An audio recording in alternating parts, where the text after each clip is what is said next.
quase 20 vezes na Bíblia. Mas a palavra fogo, ela é contida na King James 241 vezes, na Almeida 364, na NVI 408, na Mensagem 271, na Reina Valera 450, a média é 347 vezes a palavra fogo citada na Bíblia. Eu vou falar sobre algumas das primeiras vezes que o fogo aparece na Bíblia. E nós vamos ver como é que isso é verdade na nossa vida. Você que está anotando, anote aí a primeira vez que o fogo é citado na Bíblia. Uma das primeiras vezes que o fogo é citado na Bíblia está em Gênesis 19, 24. Gênesis 19, 24 fala de um fogo. A primeira vez que o fogo é citado na Bíblia. Mas o que tem a ver esse fogo? Será que tem algo a ver com a nossa vida? Total a ver com a nossa vida. Porque essa primeira vez que o fogo é citado, ela tem a ver com fogo para consumir pecado. Ou um fogo para consumir passado. O que você está falando? A primeira vez que o fogo é citado na Bíblia, aqui em Gênesis 19, 24, fala de um fogo que vem do céu para destruir uma cidade chamada Sodoma. Sodoma e Gomorra. Para aqueles que ficaram, destruição de pecado. Para aqueles que conseguiram partir, destruição de passado. Só que no meio dessa caminhada toda, uma mulher desgovernada, toda vez que a Bíblia fala sobre mulher, a gente está falando sobre noiva. Uma noiva desgovernada, que não consegue ouvir o cabeça, ela vira para trás. E quando ela vira para trás, algo acontece. Infelizmente, tem algumas pessoas que ainda conseguem estar vivendo algo com Deus, olhando para trás com alguma saudade. E foi aquele tipo de testemunho de igreja. Porque quando eu era lá no mundo, eu tinha 4 carros, eu era dono de uma boate, eu ficava com 10 mulheres no final de semana, eu ia tomar um café da manhã na França, eu almoçava em Nova York, mas aí eu aceitei Jesus. Jesus, saudade, igreja. Olhar para trás, ainda com desejo de coisas lá atrás, porque alguma coisa está errada hoje. Então. Destruição de pecado e de passado. Jesus, quando ele começa a recrutar os seus discípulos, os primeiros deles, Pedro, Tiago e João, no barquinho, no mar da Galileia. Então ele pede o barco emprestado. Deixa eu falar para a multidão, ainda não criaram um amplificador e eu preciso falar. E ele ministra, e a hora que acaba, ele fala com o povo vai embora. Aí Jesus vira para eles. E olha o que Jesus fala, no início do relacionamento. No início ele fala, vamos para águas mais profundas. Eu tenho um vídeo, é que eu sempre esqueço. Sabe aqueles videozinhos que mandam pelo WhatsApp? Eu vi um vídeo de um cara pulando uma cachoeirinha, mas ela tem 2 palmos, ele não sabia, pula do bico. Tem um lado meu, precisa converter ainda, porque eu não vejo. Amém! Eu também não. Alguém precisa de libertação aqui? Mas a gente vem junto receber oração. E ali, aquele jovem pula de bico. Lá uma pausa, eu assisti gente umas 30, toda vez que eu tô mal, eu assisto tudo. Mas assim, mas ele não, gente, pra quem tá preocupado, ele não se machuca, tá? Só sai de cabelo, mas. E olha que eu assisti esse vídeo assim, eu assisti umas 10 vezes, de repente assim, a instrução fala pra mim. É o quê?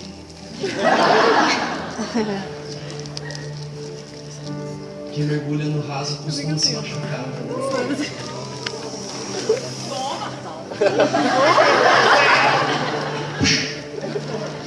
Tem socos voando nele. Gente, no início do relacionamento já tem um convite para profundidade. Não basta o convite que está sendo feito há muito tempo. Precisa doer. E eles pegam e vão. Sobre a tua palavra nós vamos. E eles vão para o profundo. Eles experimentam de algo sobrenatural. Aquilo que não estava dando certo, começa a dar certo com Jesus no barquinho. Só que de uma forma sobrenatural. Eles ficam tão impactados com aquilo que os caras falam, eu não quero fazer mais nada na minha vida. Eu só quero andar com esse cara. Então Jesus fala assim, vamos. Então a palavra do versículo 11 ou 12 de Lucas 5 Fala assim, então eles deixaram tudo e seguiram Jesus. Só que na verdade eles não deixaram tudo e seguiram Jesus. Na verdade Pedro deixou a companhia de pesca dele na responsabilidade do sogro dele. O pastor da comunidade em Araçatuba, superintendente regional dos Correios, tinha um salário de 25 mil reais pelo correio. E aí ele vai falar com o pai dele, o pastor mais experiente, ele fala assim: pai, eu estou querendo pedir um afastamento de 2 anos do correio para eu me dedicar mais à obra. Aí o pai dele dá aquela tossida, covarde. O que foi, pai? Não, nada. Explica aí. Então, é porque eu estou querendo fazer. Covarde. Ô pai, você está chamando de covarde? Estou. Por quê? Afunda o barco. Que barco, pai? Afunda o barco. Que barco você está falando, pai? Eu estou falando do barco chamado correio. Porque se você não afundar na sua primeira crise no seu ministério, você vai voltar para ele. Agora, se ele estiver afundado, você não tem para onde voltar. Meu Deus! E quando você não tem para onde voltar, você só tem 2 opções: ou é o colo, ou é os braços do pai. Um dia, um menino da porteira, Eliseu, filho do fazendeiro, ele está lá fazendo sua obra, de repente vem um profeta. Elias vem na direção dele. Elias não fala oi, não fala paz seja convosco, graça e paz, paz de Deus, paz de Cristo, não fala nada. Elias simplesmente chega, tira a capa, coloca a capa naquele jovem. Ele fica com a capa, ele fica com aquele manto profético por alguns segundos. Ele tira aquele manto e ele fala algo que me alinha demais. Ele fala assim: eu posso despedir dos meus pais? Já reparou que Elias não precisou convencer nada? Não precisou fazer proposta nenhuma. Porque existe uma diferença entre o poder e a presença de Deus. Fique em Jerusalém até que do alto você vai ser revestido de poder para você poder ir. O poder te faz ir. A presença te faz entender o que você vai fazer com o teu mente. Virá sobre ti uma presença a qual te fará entender as coisas. A presença nos faz entender aquilo que nós não entendíamos antes. Isso é prova real e viva na minha vida. De repente ele recebe um manto. Ele tira. Eu posso assistir dos meus pais? Ele pode. Só que melhor que isso, Eliseu. Eliseu era fera demais. Eliseu, ele pega todo o gado, toda a parte dele e queima. Faz um churrasco. A Bíblia fala que ele faz um churrasco. Eu amo porque churrasco é bíblico. Pode ler, gente. Ele faz um churrasco, ele queima e dá para comer os funcionários da fazenda. Ele pega os estribos de ferro e faz grelha. Ele pega as madeiras do jugo e faz lenha. E durante 3 vezes, em 2 Reis, o profeta Elias tenta deixar ele. Tipo assim, Eliseu, fica aí que eu vou dar uma arrebatada. Fica aí. Só que todas essas vezes você percebe que o que ele fala ali é mais ou menos assim. Assim, que fica aqui. Eu não tenho para onde voltar. Eu não vou te deixar. Quando você não tem para onde voltar. Já reparou que a primeira palavra de Jesus para Pedro nesse barco que faz ele querer deixar tudo, mas ele deixa algum barquinho atracado lá no passado. A primeira palavra que Jesus fala para eles é: eu quero te fazer pescador de homens. Pesca, peixe. A primeira palavra tem a ver com peixe, pescador. A última palavra depois da crise de Pedro, que ele volta para esse barquinho, é: vai, apacente as minhas ovelhas. Gente, o que tem a ver um peixe com ovelha? Nada. Eu vou falar de novo, nada. Ele não quer que nós tenhamos mais nada a ver com a pessoa que nós já fomos um dia. Não sobe nada daquela pessoa. Você já viu escama em ovelha? Você já viu guelra? Já viu barbatana em ovelha? Já experimentou jogar uma ovelha no ar? Isso é prova viva da mutação chamada nova criatura. Aleluia. Aleluia. As coisas velhas ficaram para trás. Eu não sirvo mais para aquilo. Glória a Deus. Eis que tudo se fez novo. Só que o problema é que, assim como Pedro, nós muitas vezes não conseguimos mais nadar, mas nós adaptamos e deixamos alguns barquinhos atracados lá. Eu não sei mais nadar, mas eu tenho um barco. Eu posso conviver perto. Eu posso me molhar com aquela água. E eu não estou falando de trabalho, eu estou falando também de trabalho. Eu estou falando de postura. Eu estou falando de tantas coisas que você sabe. Se está tão fácil assim acionar o teu velho homem, eu sempre brinquei isso, né? Tem um pastor amigo nosso que ele tem a mania de dar um tapa na nuca das pessoas. Sabe aquele tapa que liga o demônio da pessoa na hora? Ele fala assim, eu gosto de dar esse tapa porque mostra quem que tá dentro. Mas o cara tá todo adorador, daqui a pouco, pá, ele já mostra. Se eu gosto, porque se tiver xingamento ali dentro, ele vai soltar na hora. Eu gosto. Mas ele teve o troco dele, e a gente fala disso. Mas se tá tão fácil assim acionar o nosso velho homem, que a gente tem algum barco atracado no passado. O interessante é que a primeira vez que Jesus fala isso para eles, ele deixa tudo, mas ele deixa a companhia de pesca com o sogro. E quando ele passa pela maior crise no ministério dele, que foi negar Jesus, o que ele vai fazer? Pescar. Ele volta a pescar, porque ele não tinha afundado o barco. E aonde Jesus vai? Vai lá. Aleluia. Muita misericórdia para a pessoa só. Tem um versículo da palavra do Senhor que diz assim: se somos fiéis para com Ele, Ele é fiel para conosco. Amém. Mas se somos infiéis, Ele permanece fiel. Aleluia. Glória a Deus. A primeira vez que o fogo é citado na Bíblia, eu tenho a noção que a primeira vez que o fogo vem sobre as nossas vidas, é um fogo que vem para consumir o barquinho do nosso passado, para que você não tenha mais para onde voltar, principalmente aquele pecado que já tanto arruinou a tua vida. Que em nome de Jesus esse fogo possa consumir o teu passado, Amém. possa te dar um futuro, e que em nome de Jesus você não tenha para onde voltar, Glória a Deus. só ir para os braços. Amém? Amém. Esta é a primeira vez, gente, tem mais 347. Glória a Deus. Tem gente com sede, vamos lá. A segunda vez que o fogo é citado na Bíblia, Gênesis 22:7, a segunda vez. A segunda vez que o fogo é citado na Bíblia, vamos ver se tem alguma coisa a ver também com a nossa vida. Tem a ver com fogo para o sacrifício. Já começa a estreitar a relação. Terminei o barquinho, agora vamos aprender o princípio. Vamos, bora sacrificar.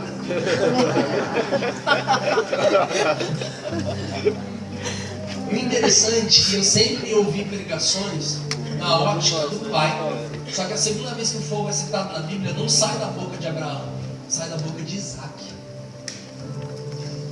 É Isaac quem fala: pai,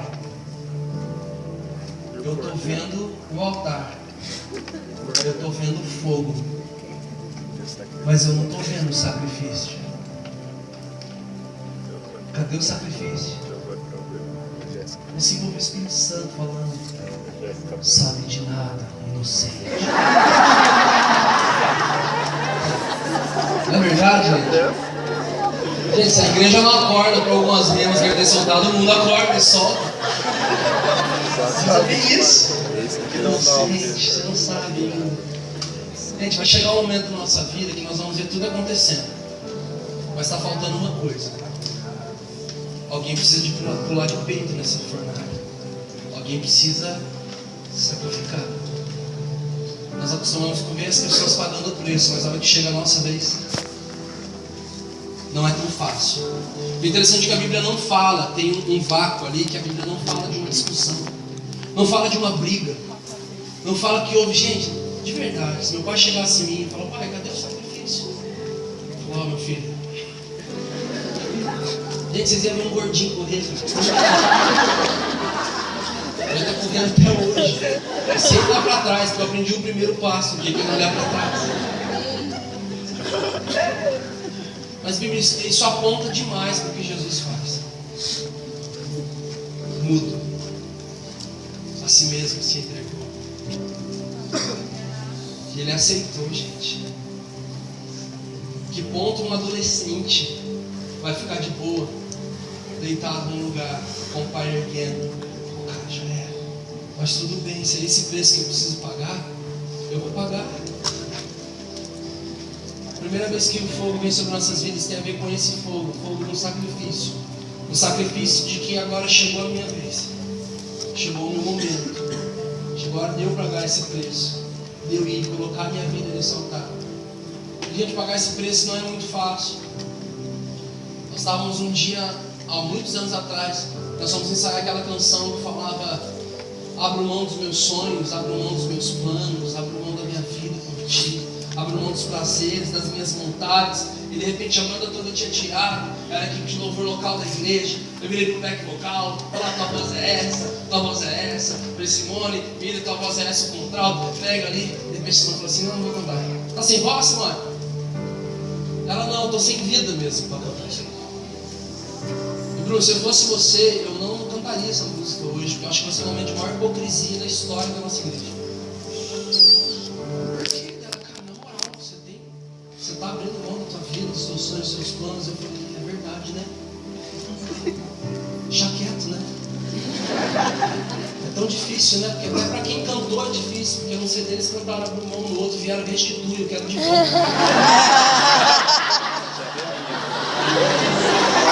Acho que não sai daqui pra internet, isso não, né? Isso.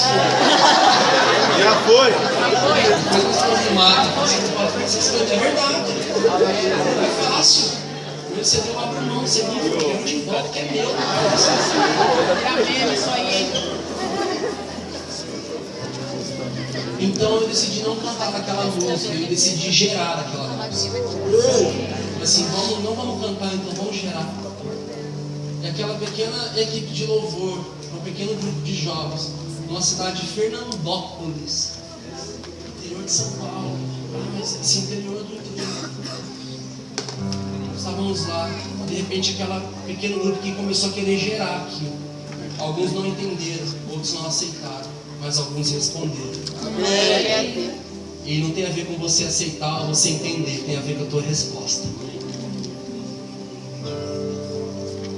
Quando nós aprendemos a responder ao céu. Aquela jovem que me disse essa palavra, ela foi a primeira da nossa turma a deixar tudo. E hoje ela é uma grande missionária. Ela e Maria estão dedicando a vida delas às crianças indígenas, ao infanticídio, das crianças que vão ser mortas nas tribos. A Cani, a Tini, ela é a líder desse ministério. As crianças que nascem dentro de baixo primeiro, que nascem gêmeos, que nascem com distrofia muscular, eles matam. Eles conseguem recuperar essas crianças, levar para uma ONG, conseguem ser perseguidos e processados com milhões, porque está indo contra uma cultura de morte. Mas decidiu se jogar, decidiu o seu sacrifício. O templo é dividido em 3 áreas: átrio, santo lugar e santo dos santos. Átrio, povão, promoção, uno, bola, bolo, célula, rolezinho, da risada. Átrio, santo lugar, somente a galera do ministério, somente os sacerdotes, aqueles que respondem, aqueles que estão manifestando o reino. Santo lugar, só um, só o sumo sacerdote e Deus. E você é o sumo sacerdote da sua vida. Glória a A Deus. nossa vida continua nessas 3 áreas. O lugar para o povão, de oi, tchau, pesão da risada. Já tem um outro lugar reservado só para aqueles que respondem. Ali eu alinho meu coração é trazido de volta para o lugar. Ali eu sei, Jesus está na nossa conversa, Ele é o centro, o vinho está presente, nós estamos comendo do corpo de Cristo, nós estamos sendo alinhados. Existe um lugar também secreto, e quando chega lá, se dá que você vai me encontrar, se eu ficar num lugar secreto, discreto, os meninos do quartinho. E nesse lugar, no Velho Testamento, existia um altar, e nesse altar tinha que ter fogo.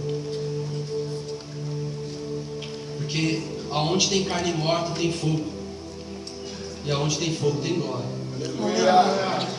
Então não tem jeito. Nós precisamos sacrificar.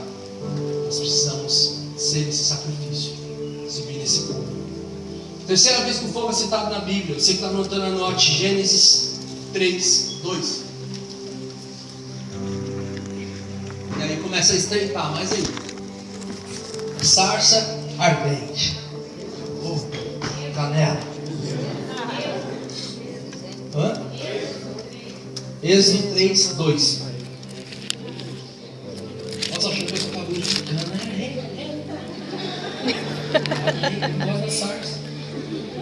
Sarça ardente em chamas. Moisés está caminhando, de repente uma sarça chama a atenção dele. Uma sarça num lugar separado, num lugar diferente. Mas algo chamou a atenção dele, porque tinha um fogo, aquele fogo não estava consumindo aquela sarça. Peraí, ele vai na direção desse fogo, isso é interessante, isso é importante, ir na direção desse fogo. Porque quando ele resolve mudar a rota dele, para ir na direção do fogo, ó, uma surpresa, o fogo sabe falar o nome dele. O fogo fala: Moisés. Tem um fogo num lugar separado, secreto, esperando para mim, me esperando, te esperando, que sabe falar o teu nome, que tem um destino profético na sua vida.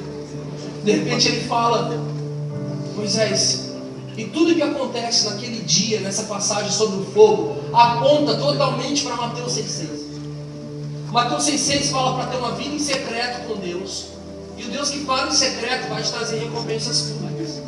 Eu cresci na igreja, me apresentaram Jeová Jireh, Jeová Rafá, Jeová Raá, Jeová Sidkeno, Jeová Shalom, Jeová Nissi, Jeová, todos os tipos de Jeová. Deus da cura, Deus do milagre, Deus da provisão, Deus da justiça, Deus da paz. Sempre foram me apresentando Deus. Ele é aquilo que você responde, do jeito que você entende. Mas não me apresentaram o Deus do secreto. Mas graças a Deus, um dia eu lembrei que minha mãe mudou a rotina dela. Ela chegava do trabalho, ela me dava um beijo, perguntava como é que foi meu dia, tomava banho, fazia comida. Depois ela tinha os afazeres, mas eu lembro do dia que alguma coisa mudou. Ela chegou em casa, com os olhos lacrimejantes, ela me deu um beijo. Como é que foi teu dia, filho? Eu falei assim: mãe, dormi, 7 anos de idade. Então ela não foi tomar banho, ela foi pro quarto, de repente me começou a gritar no quarto. Eu fiquei assustado. Pô, o que está acontecendo? Minha mãe era eu falei: caramba, o que é isso? Assim, filho, qual coisa aconteceu? A rota mudou. E ela encontrou um fogo que sabia o nome dela no lugar secreto. Pouco tempo depois, minha mãe se tornou uma grande pregadora, uma missionária, uma mulher de Deus. Eu lembrei disso e eu fui para esse quarto. E o que acontece nesse dia é exatamente isso: secreto e recompensa pública. O interessante é que Mateus 6,5 vem falando de uma geração hipócrita, fariseus, que querem adorar e orar, chamando a atenção do povo e não do coração de Deus. Quer mostrar para as pessoas que têm relacionamento com Deus. Sabe a geração do quartinho, lugar secreto. Eu conheço um pastor que estava manto rolando na igreja e falou assim: fogo está caindo. Tipo Elias nos dias de hoje, matando um profeta de Baal.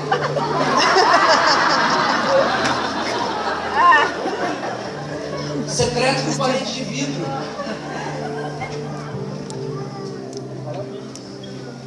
Ele fala: não, mas vocês, meus discípulos, vocês vão... E ele fala assim: vocês estão fazendo isso, vocês já terão a recompensa de vocês.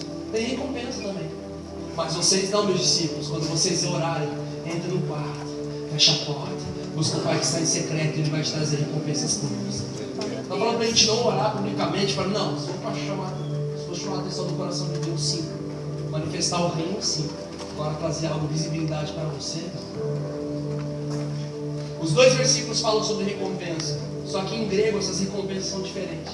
Em português é a mesma coisa, mas em grego é diferente. Em grego a recompensa do 5 fala assim: eles vão ter o que eles merecem, punição. E o 6,6, que é o apodidome, recompensa, apodidome, que significa: eu vou te garantir, eu vou pagar as suas contas, eu vou segurar a tua bronca. Glória a Deus. Recompensa pública. Sabe o que acontece aqui no dia dessa sarça, desse povo que sabe falar o nome dele? Esse povo fala assim para ele: ei, eu quero que você tenha uma vida em secreto comigo. Eu quero que você tenha relacionamento onde eu vou falar com você, você vai falar comigo. Um dia eu falei assim: Jesus, por que eu tenho que falar com o Senhor? Você acredita? A palavra fala que antes que a palavra saia da minha boca, o Senhor já conhece, podia falar só: tu sabes, amém. Antes que eu falo, o Senhor já conhece, por que eu tenho que falar? Por que Jesus chegava no paralítico e falava assim: o que você deseja? O Senhor quer um iPhone 6S Plus, que acabou de sair. Tem gente tomando posse, gente. Jesus, tu sabe. Eu quero isso. Gente, ele já sabe da resposta. Eu quero andar. Por que ele pergunta? Para restaurar um princípio do jardim secreto. No jardim secreto não existia oração, existia diálogo. Onde Deus falava com o homem falava com Deus. Então todas essas tentativas de ter que falar para restaurar esse relacionamento de intimidade, onde dois amigos. Gente, não tem pessoa que você fica sem assunto? Tem, não tem? Eu tenho isso, gente. É que eu não posso falar, eu fui falar com um grande homem de Deus. Eu sou apaixonado no mistério desse cara. Grande ministro de Deus na oração, no Brasil todo. Eu fui todo empolgado, assim, falei assim, aí, mas eu não tinha assunto, eu vou ficar falando versículo, o que eu vou falar, Jesus? Sabe, eu sou espontâneo, esse dia eu tava assim, sabe, eu curto esse cara. Aí eu fui, ei, tudo bem? Bom. Então, eu vi o violão que você usa aí, a mesma marca que o meu, que série que é o teu? 400. Segunda tentativa. Eu vi que você usa um pedal também aqui e tal. Também você usa um pré dele. Não, é pra voz. Beleza, Deus abençoe. Fui embora assim, chateado. Falei, pô, Deus. Amém. Continua sendo cara de Deus, mas a gente não teve assunto. Tem gente que não tem assunto, gente. Infelizmente, tem pessoas que têm relacionamento assim com Deus. Acho que uma das coisas que mais entristeceu o coração de Deus é essa heresia se põe na minha conta, tá? Não foi somente o pecado no jardim. E não foi simplesmente também que a serpente ela tem uma função na nossa vida. Fazer a Eva, fazer a noiva enxergar aquilo que ela não via antes. Você pode provar de tudo, menos daquilo. Ah, tá bom, tem tudo isso. De repente chega uma serpente falando, olha lá. Imagina o sabor disso, aquele sabor de mel. Melhor que o sabor de mel.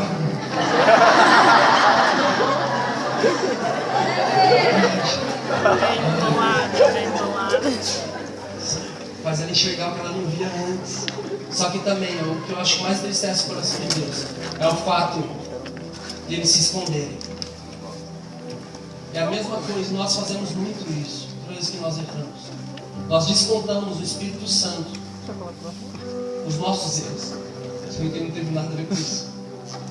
Mesma coisa que eu passar o sinal vermelho, chegar em casa, pegar algo errado, o sinal vermelho, não deveria. Eu chego em casa, minha esposa, e aí, tudo bem? Você vai almoçar hoje? O que aconteceu? Bruno, fala comigo. Bruno, pelo amor de Deus, o que eu te fiz? O que aconteceu, Bruno? Aí de repente eu resolvo falar, eu passei o sinal vermelho. Ela falou, mas o que eu tenho a ver com isso?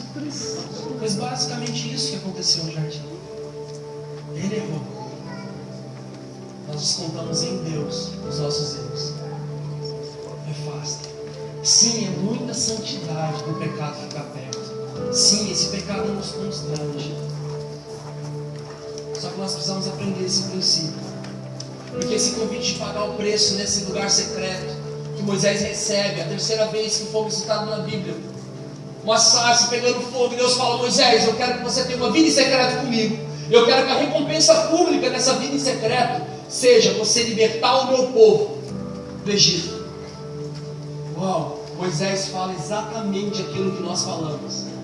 Sabe o que ele fala? Pode ser outro não, Deus? Tem certeza que é eu?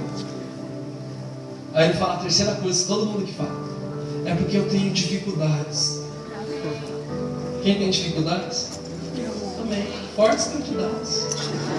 Ela tem uma ótima vida em secreto com Deus, uma recompensa pública incrível. Glória a Deus. Eu tenho dificuldades, fica tranquilo, estou enviando ajuda, Arão está vindo no meio do caminho. Então Deus ele começa a cercar, você não tem mais para onde ir, gente. Eu tentei correr, eu tentei fazer tudo na minha vida, mas não teve jeito, não teve jeito. Eu queria ser skatista, eu nasci para ser skatista, eu achava. Eu andava, gente, eu me dedicava, parei de andar, comecei a treinar, comecei a participar de campeonato, comecei a correr, estou lá no meio da pista andando de skate, de repente aparece um cara de social lá no meio da pista. Eu falo, Jesus, essas coisas do meu lado. Eu já não sei bem como acordar. De repente esse cara vinha, o cara era alto, de repente eu tô de frente com ele. Pisa de skate lotado, ele para e fala pra mim. Ai, meu Deus!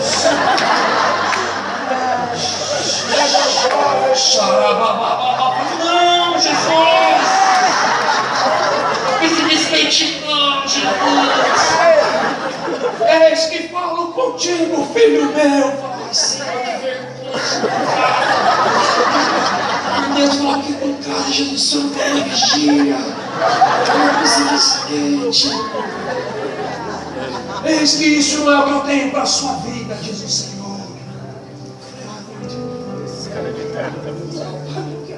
Isso não é o que eu tenho. Eu peguei o skate, eu olhei para ele. Você está viajando. Aí para melhorar, ele veio assim, ó. Você pode fugir de mim, mas de Jeová você não pode. A pista inteira. Aleluia.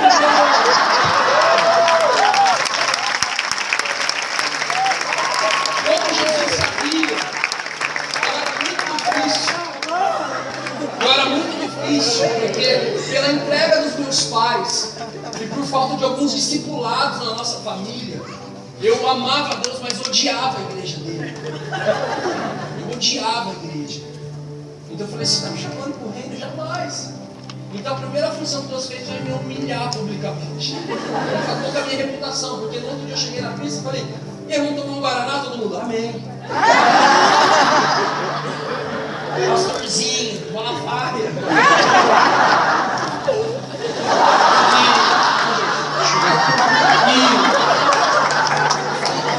Isso. Então, acontece um acidente lá, nossa, uma fogueira de canela, Jesus é verdade, o senhor não quer mesmo. Olha, dou oferta, se entrega o seu melhor, todo mundo indo lá, eu no meu skate, no meio da cidade. Todo mundo dando risada, mas eu sabia o que isso significava para mim. Então, eu fui para a igreja, peguei firme, comecei a tocar bateria, comecei a me dedicar, comecei a estudar, começaram a me discipular, falando, agora começa a cantar as canções, cara. Todo baterista não sabe ler das músicas. Então, sabe cantar o Felipe, sabe? Começa a cantar, começa a ser de coração, não só o toque, mas também eu comecei a adorar, um dia eu estou lá feliz da vida. Vamos assim para isso, Jesus. Obrigado, quem que aparece na igreja?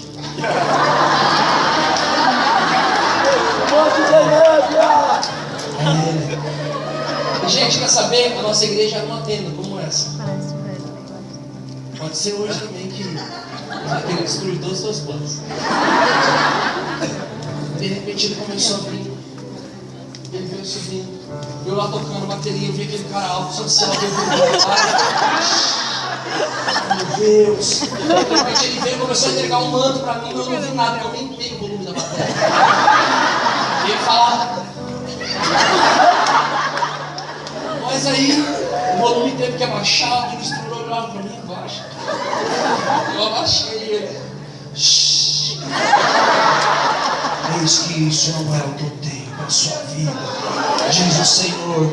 Falei, Jesus, você está tirando? Eu vou dar skate, eu vou tocar bateria, não sei o que eu faço. De repente eu olhei pro ministério de dança assim.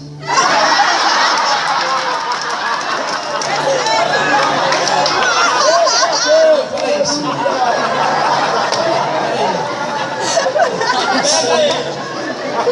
Gente, porque eu era um grande perseguidor do Ministério de Dança. Precisava dar um recado, ó, vai ser o Ministério de Dança, vai se reunir depois do culto. E falou, gente, departamento folclórico. Eu detestava quando surgiu esse negócio de dança no Brasil. Eu falava, gente, vocês vão ficar chamando atenção na igreja. A gente tenta fazer na igreja quando elas ficavam dançando muito assim, ó. Eu falei, por que isso? Aí de repente eu parei numa instância lá no Rio. Fui ficar 3 meses de tratamento lá, a gente deu trabalho demais na vida. Fiquei 3 meses internado lá, para ser recuperado, tentei me suicidar, fiz um monte de coisa comigo. De repente eu tô lá, de repente chego diante do trono inteiro lá com o acampamento deles, 85 pessoas, pequena equipe, né? E chegou todo mundo lá, a família, né? Porque veio as famílias tudo junto, aquela época que tinha aqueles metais, tudo. E de repente tô eu lá no meio, participando daquilo, tô lá curtindo, sendo restaurado por Deus. De repente veio uma mulher assim com as filhas dela, Isabel Coimbra, as filhas dela começaram a dançar com os macacões em volta de Que isso? Ixi. Tem corpo fechado, você tem, não quer não. Vou lá aqui, ó.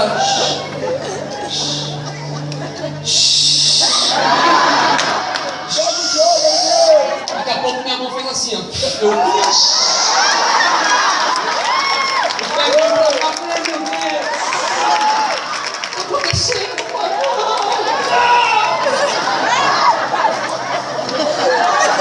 Eu tô com o controle do corpo que sobrou, caí no chão, chorando. Deus me perdoa, pai, me perdoa. Morrendo de medo de levantar numa dança. Dirty dance, assim, sabe? Pular na palma assim,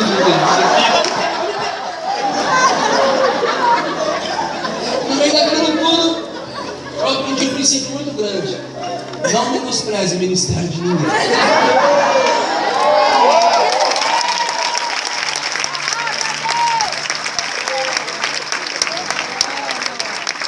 Eu não precisei, Jesus não me mandou, tu não sabe. Se ele mandasse, eu ia relutar, mas eu ia ficar assim.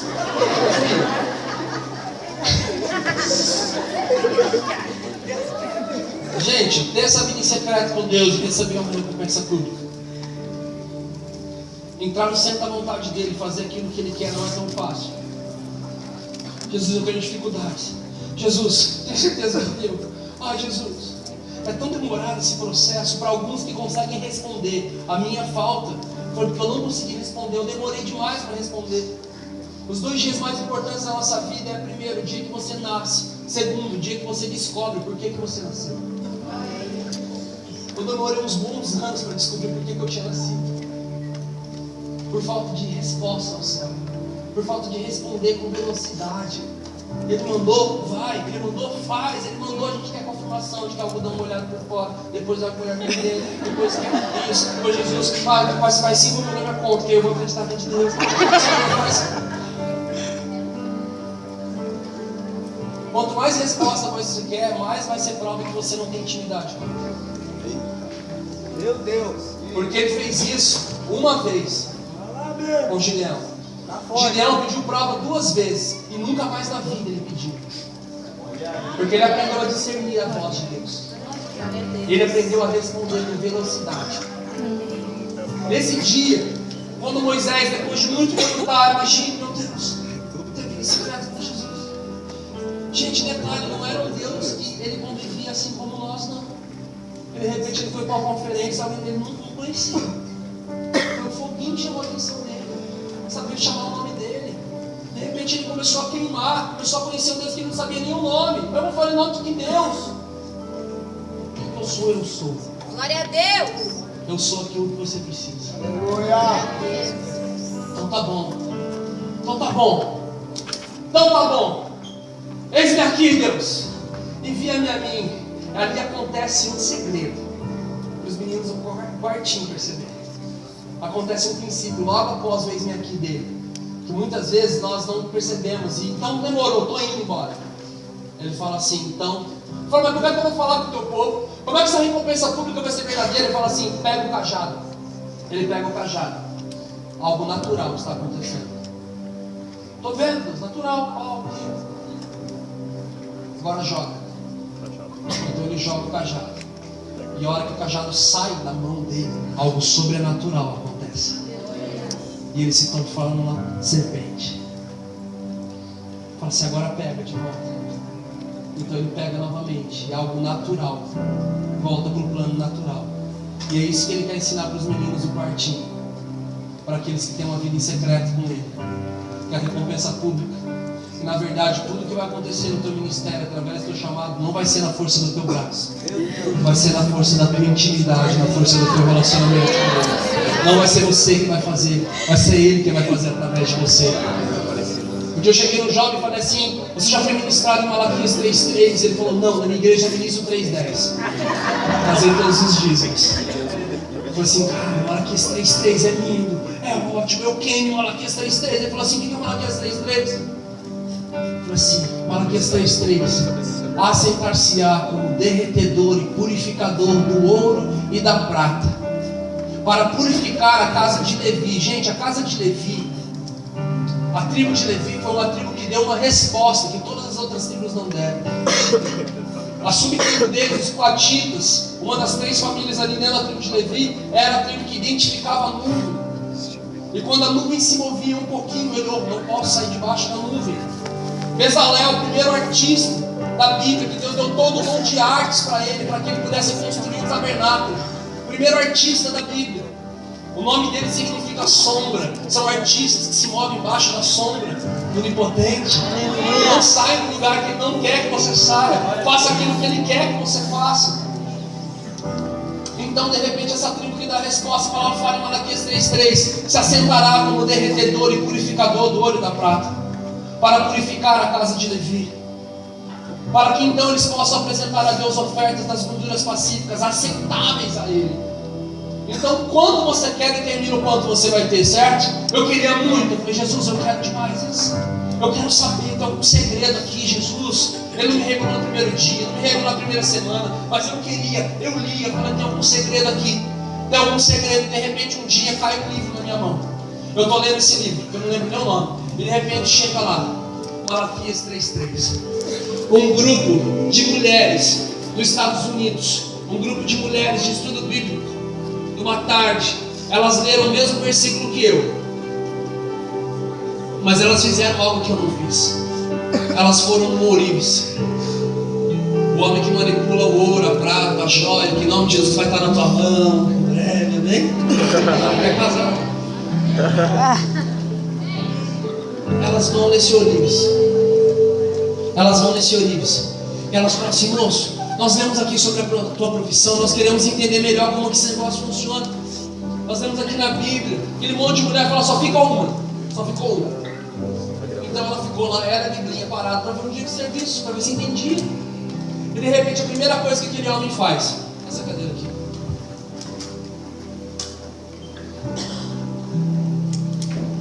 Ele pega a cadeira e ele senta. E começa a trabalhar. A primeira coisa que aquela mulher faz, ela pega a Bíblia.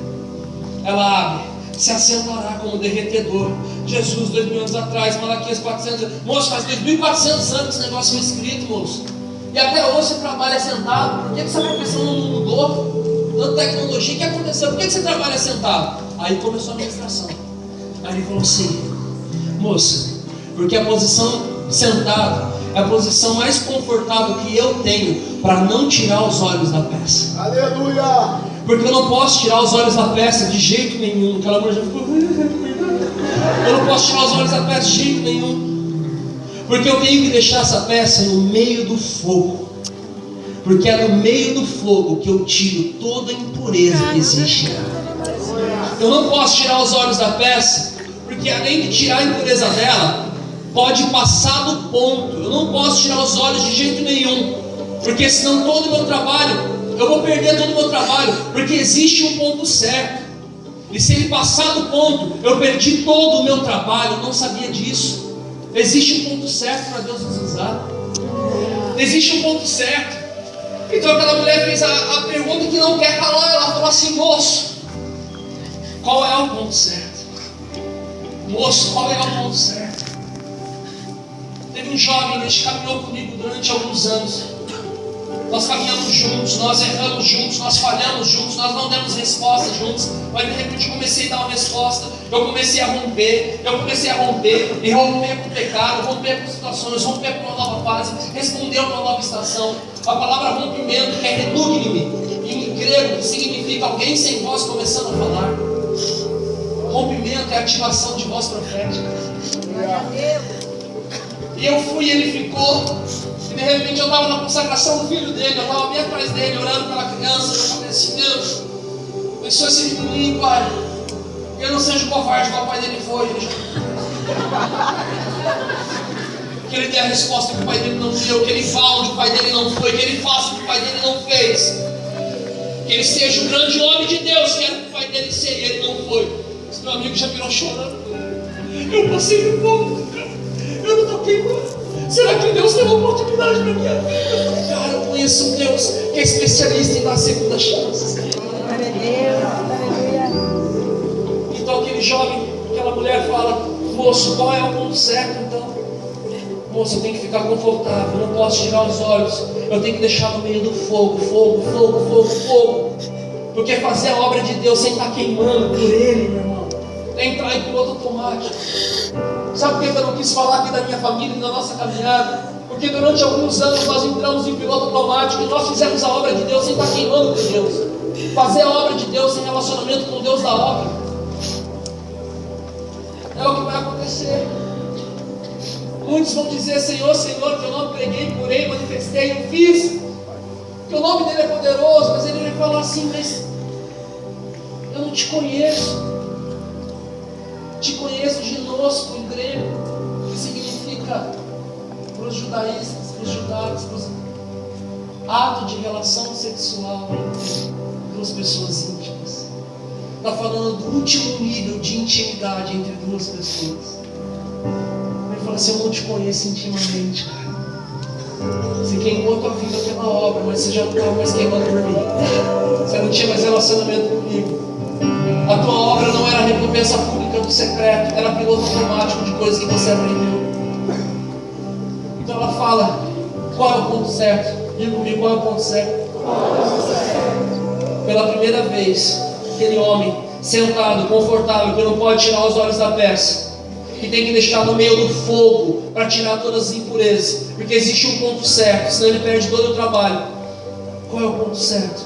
Pela primeira vez, aquele homem tira os olhos da peça, ele olha para aquela mulher, ele dá um sorriso, ele diz: o ponto certo é quando eu consigo me ver nele. Quando eu me vejo nele, é o ponto certo. Aleluia! Não vai ser na força do teu braço, vai ser na força do teu relacionamento.